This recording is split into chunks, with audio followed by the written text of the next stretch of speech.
अस्सलाम वालेकुम जी, मैं हूँ हुमैरा ख़ान, आपकी अपनी yoga trainer. Welcome to my channel yoga is life. आज हम एक नए टॉपिक के साथ आए हैं और टॉपिक है बड़ा इम्पॉर्टेंट टॉपिक है। आप याद देखें तो हर जगह आपको यही प्रॉब्लम नज़र आएगा। आप देखें कि एक तो ओबेसिटी है ना, कि वेट बढ़ा हुआ है, हर तरफ से वेट बढ़ा हुआ है, उसको तो हम ओबेसिटी कहते हैं कि बहुत बढ़ा हुआ वेट है या ओवर वेट है। लेकिन मोस्टली जो आपको लोग नज़र आते हैं ना, उनकी पूरी बॉडी तो स्लिम होती है लेकिन पेट बहुत बाहर की तरफ निकला होता है। और मर्द हजरात में तो ये प्रॉब्लम बहुत ज़्यादा है, फीमेल में भी है क्योंकि उनको तो फिर डिलीवरी के प्रोसीजर से गुजरना होता है, बच्चों के प्रोसीजर से गुजरना होता है। तो पेट का प्रॉब्लम आपने अक्सर देखा होगा कि लोगों ने बहुत कीमती लिबास पहना होता है लेकिन अपने पेट को छुपा रहे होते हैं, मर्द भी और ख़वातीन भी। मर्द अक्सर अपने कोट से अपने पीछे पेट को छुपाते हैं और ख़वातीन अपने दुपट्टे से। तो आप इसके लिए बहुत आसान टिप्स हैं, छोटी छोटी बातों को इम्प्लीमेंट करें अपने लाइफ में और बड़ी बड़ी प्रॉब्लम से बच सकते हैं आप ये छोटी छोटी बातों पे अमल करके।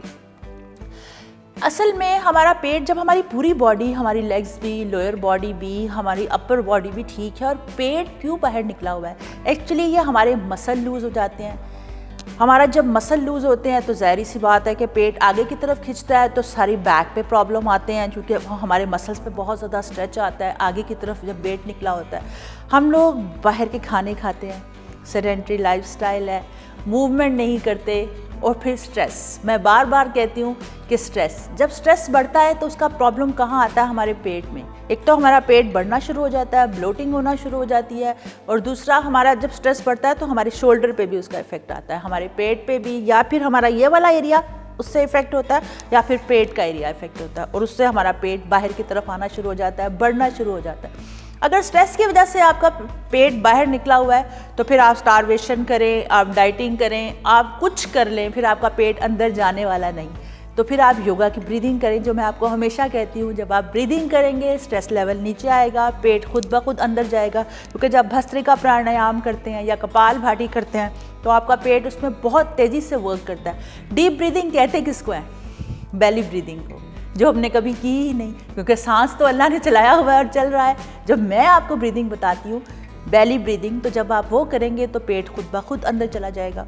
चलना फिरना बहुत कम होता है तो उसकी वजह से पेट बाहर आना शुरू हो जाता है, मसल्स जो हैं वो लूज़ होना शुरू हो जाते हैं। फिर हमारा, मैंने आपको बताया है कि लाइफस्टाइल, फिर हमारा खाना पीना, फिर हमने हर खाने के साथ ड्रिंक्स लेनी है। इसका बहुत साइड इफ़ेक्ट्स हैं। अगर आप चाहते हैं कि आपका पेट कभी बाहर ना आए तो सबसे पहले तो ये जो फिज़ी ड्रिंक्स है इसको छोड़ दें। दूसरा, खाने के बाद आपने कभी पानी नहीं पीना, याद रखिए, खाने के बाद कभी पानी नहीं पीना। इसकी वजह से आपका पेट हमेशा बाहर आता है, गैसेस बनते हैं, ब्लोटिंग हो जाती है। खाने के साथ, खाने से पहले पानी पी सकते हैं, खाने के बाद पानी नहीं पीना। और मैं आपको उसकी वजह भी बता दूं कि पानी क्यों नहीं पीना। जिस तरह से खाना बाहर पकता है इसी तरह खाना हमारे पेट में भी पकता है। अल्लाह पाक ने हमारे एक पेट में एक अग्नि रखी है जिसे कहते हैं जठर अग्नि, आयुर्वेद में, संस्कृत में जठर अग्नि कहते हैं। ऐसे हमारा स्टमक ऐसे एंजाइम्स प्रोड्यूस करता है जिससे कि हमारा खाना डाइजेस्ट होता है। लेकिन जब वो हीट बन रही होती है, जब वो गर्मी बन रही होती है, वो एंजाइम्स प्रोड्यूस हो रहे होते हैं, आप उस पर ठंडी कोल्ड ड्रिंक डाल देते हैं और वो सारी जो हमारी हीट है वो बंद हो जाती है और खाना उसी तरह सड़ता है और आपके पेट में ब्लोटिंग होती है और आपका पेट बढ़ना शुरू हो जाता है। तो याद रखें, कोई फिज़ी ड्रिंक्स नहीं लेनी है आपने, और पानी खाने के बाद बिल्कुल नहीं लेना। खाने से पहले आप पानी पी लिया करें, याद रखें, खाने से पहले पानी पी लिया करें। खाना खाने के 1.5 घंटे तक पानी नहीं पीना। इस टिप को आजमाइएगा, देखिएगा पेट कैसे अंदर जाता है। ब्रीदिंग शुरू कर दीजिएगा, देखिएगा। अब आपको मैं बताती हूँ कि पेट के लिए आपने कौन सी ब्रीदिंग करनी है। आपने बेली ब्रीदिंग करनी है। कैसे? नाक से लंबी सांस ली, सांस को रोक लिया, 3 काउंट करते हुए मैंने इनहेल किया। अब मैंने अपने सांस को रोका हुआ है। जब सांस रोकना है तो आपको पेट में फील होगा, बेली बटन अंदर की तरफ जाएगा आपके। अब सांस रोक लिया, 12 काउंट किया, उसके बाद 6 काउंट करते हुए मुंह से एक्सहेल कर दिया, यानी 3, 12, 6 ब्रीदिंग करनी है। 3 काउंट करते हुए नाक से लंबी गहरी सांस लेंगे, 12 काउंट करते हुए सांस को रोकेंगे और 6 काउंट करते हुए एक्सहेल कर देंगे। इस तरह से ही आप ये ब्रीदिंग करें। दूसरी लंबी गहरी सांस नाक से लें और नाक से बाहर निकालें। इससे भी आप देखिएगा आपको पेट अंदर की तरफ खिंचता हुआ महसूस होगा। और तीसरी ब्रीदिंग की तो क्या बात है, जो मैं कहती हूँ कि हर बीमारी का हल है, कपाल भाती। कपाल का मतलब है स्कल, भाटी का मतलब है लाइट, यानी कि स्कल हमारा दिमाग, ये वाला हिस्सा हमारा ऊपर वाला, और जब भाटी का मतलब लाइट। जो कपाल भाटी करेगा उसके फेस से ग्लो करेगा, लाइट्स निकलेंगी उसके फेस से। और बस स्पेसिफिकली आपके गट एरिया के लिए है कपाल भाटी, आपके गट एरिया के लिए। लंबी गहरी सांस लेते हैं उसमें नाक से, एक बार सांस ली आपने और उसके बाद आपने नाक से एक्सेल करना है और पेट को अंदर की तरफ खींचना है।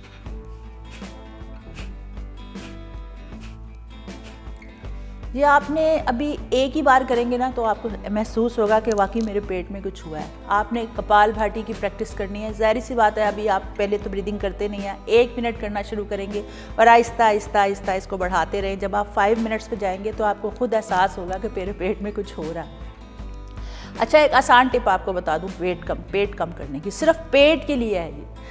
आपने क्या करना है, सुबह जब आप उठे हैं या जब दोपहर को खाली पेट है, आप जब खाना ना खाया हो, तो सबसे आसान तरीका आपको बता रही हूँ पेट कम करने का। आपने क्या करना है, लंबी गहरी सांस लेनी है और अब अपने बेली बटन को अंदर की तरफ स्क्वीज़ करके अपना सांस रोक लेना है और अब अपने पेट को बिल्कुल अंदर लगा लें। यहाँ पे आपको एक ऐसे महसूस हो, अगर आपका पेट बहुत बाहर है फिर तो ज़ाहिर सी बात है आपको यहाँ पे एक ऐसा गड़ा सा महसूस नहीं होगा, लेकिन आहिस्ता आहिस्ता आपको एहसास होना शुरू हो जाएगा। अब आपने अंदर की तरफ खींच के 30 काउंट करने हैं, आहिस्ता आहिस्ता 30, 40, 50। नाक से सांस ली, सांस रोका और पेट के अंदर खींच लिया बिल्कुल, यहाँ पे एक स्कूप सा बन जाए। ये खड़े होकर भी कर सकते हैं, बैठ के भी कर सकते हैं। इस तरह से आपने पेट को अंदर खींचते जाना है, स्क्वीज़ करते जाना है और फिर आपने सांस बाहर निकाल दिया मुंह से। ये 4 से 5 बार कीजिएगा। पहले भी अपने पेट को मेजर कर लीजिएगा और ये जो मैं आपको टिप्स बता रही हूँ इसके 1 हफ्ते के बाद दोबारा अपने पेट को मेजर कीजिएगा। ये सिर्फ यही करने से, सांस लिया, रोका, पेट को अंदर खींचा और फिर मुंह से निकालने से देखिएगा आपका पेट कितनी तेज़ी से अंदर चला जाएगा। दूसरा, अगर आप ऑफिस में बैठे रहते हैं तो कोशिश करें कि आधे घंटे के बाद आप उठें और सिर्फ अपने टेबल का ही एक चक्कर लगा के या बाहर का चक्कर लगा के आ जाएं, क्योंकि घंटों बैठे रहने से आपके मसल लूज़ होते हैं। तो आप ज़रूर 1 घंटे के बाद उठ के एक चक्कर ज़रूर बाहर का लगाया करें। उसके बाद कोशिश करें कि आप लिफ्ट या एलिवेटर यूज़ करने के बजाय स्टेयर्स यूज़ करें। थोड़ी थोड़ी स्टेयर्स यूज़ करना शुरू करेंगे तो आपका पेट, ये एक इतनी अच्छी एक्सरसाइज है आपके पेट के लिए, ये बहुत। दूसरा, आप जब गाड़ी पार्क करते हैं तो थोड़ी सी वॉक ज़रूर किया करें। ऐसी कोशिश किया करें गाड़ी थोड़ी दूर पार्क करके थोड़ा सा वॉक करके जाएं। ये छोटी छोटी बातों को आप इम्प्लीमेंट करेंगे तो आप देखिएगा कि आप इस बीमारी से, जो कि बहुत ही बुरी, ओबेसिटी तो एक अलग चीज़ है, लेकिन जो पेट बाहर निकला है ये कितना बुरा लगता है, आपकी पर्सनैलिटी को कितनी बुरी तरह से असरअंदाज करता है। तो आपने अपने पेट को अंदर खींचने वाली एक्सरसाइज करनी है। पानी कभी ठंडा नहीं पीना, हमेशा गर्म पानी पीना है। जब नीम गर्म पानी पिएंगे उससे भी पेट अंदर जाएगा आपका। सुबह उठें तो मैंने आपको बताया है 3 से 4 ग्लास नीम गर्म पानी पीना है। जिन लोगों का सिर्फ पेट का मसला है कि पेट बाहर निकला हुआ है, ब्लोटिंग है, तो आपने क्या करना है, चिया सीड का इस्तेमाल करना है। कुछ दिन चिया सीड लेने हैं, फिर नीम गर्म पानी के साथ इसबगोल का छिलका लेना है। उसके बाद कुछ दिन आपने लेमन और शहद लेना है। किसी एक चीज़ को हैबिट नहीं बनाना आपने, कभी भी ये नहीं कि साल से रोज़ाना उठ रहे हैं और लेमन और शहद ले रहे हैं, नहीं, ऐसा नहीं। 1 हफ्ता आपने इसबगोल का छिलका लिया, फिर 1 हफ्ता आपने चिया सीड लिया, फिर 1 हफ्ता आपने लेमन और हनी का पानी लिया, गर्म पानी।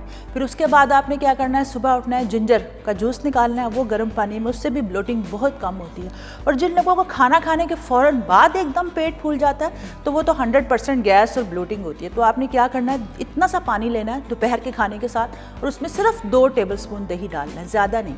हाफ ग्लास पानी और उसमें 2 टेबलस्पून दही, और ये सिर्फ लंच में करना है, ब्रेकफास्ट में भी नहीं और रात में भी नहीं। सिर्फ दोपहर के खाने के बाद थोड़े से पानी में 2 चम्मच दही डाल के मिक्स करके और 1 चुटकी अजवाइन की 1 चुटकी डालनी है।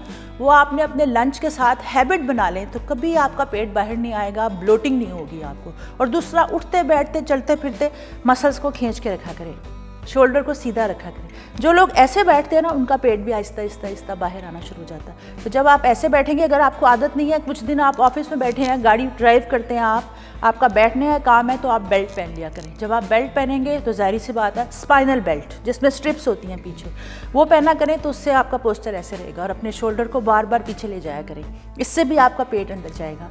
तो इन बातों पर ज़रूर अमल कीजिएगा और आप देखिएगा। और मैं इस पर नेक्स्ट वीडियोज़ बनाती रहूँगी क्योंकि ये बहुत एक सेंसिटिव टॉपिक है और है भी बहुत कॉमन। लेकिन इसके लिए 2-4 घंटे मुझे चाहिए कि मैं अपनी सारी बातें आपसे शेयर करूं। तो मैं नेक्स्ट वीडियो पे भी इस पे इंशाल्लाह बात करूंगी। अपना बहुत ख्याल रखिएगा। मेरे चैनल को सब्सक्राइब करें, लाइक करें और शेयर करें, क्योंकि अच्छी बात को शेयर करना सदका जारिया है। और जब तक आपकी वजह से किसी को इसका बेनिफिट मिलेगा तो उसका सवाब आप ही को मिलेगा। आप हमेशा मेरी दुआओं में हैं। खुश रहें, सलामत रहें।